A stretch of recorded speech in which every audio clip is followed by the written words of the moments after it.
Hey everyone, what's up? My name's Jessie and welcome to my channel.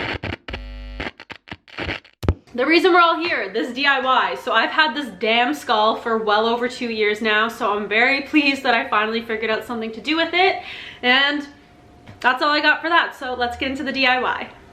Here is the skull that I'm going to be using. Now the first step in this DIY is to cut it in half. I'm just using a miter saw for that, and I used some scrap wood and clamps to really secure the skull in place just so it didn't slide around while I was cutting into it.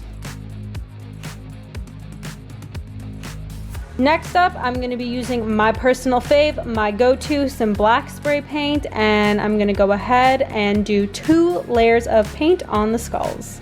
Now next up is making the base for the bookends. I had a bunch of scrap wood laying around, so I was able to use that, and I just went ahead and cut 2 10-inch long pieces. Shout out to my mans for being my videographer. Go check out my reel on Instagram. Next up, after it was cut, I just went ahead and sanded both the pieces. Then I did a layer of wood conditioner just so that when the time came to stain, it would go on a lot more evenly. This is the stain that I'm using. The color is Special Walnut. Honestly, I'm just using this one because it's what I had laying around. I was really trying not to buy any materials for this DIY, so I rolled with what I had.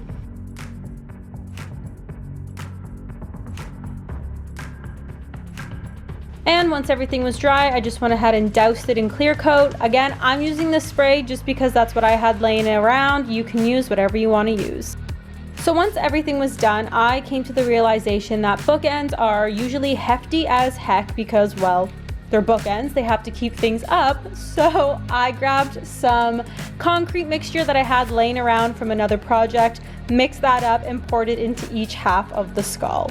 So I originally wanted to glue the skulls to their base, but my boyfriend insisted on screwing them in, and just as I anticipated, it cracked. So I glued that little broken piece back in place, and then I just ended up doing what I wanted. Like I said I should have in the beginning, took some Gorilla Glue and glued the skulls to their base. And then we just took some clamps and clamped them in as the glue was drying. So if you have a second set of hands laying around, I suggest using them so one of you can hold the skulls as the other clamps them in place.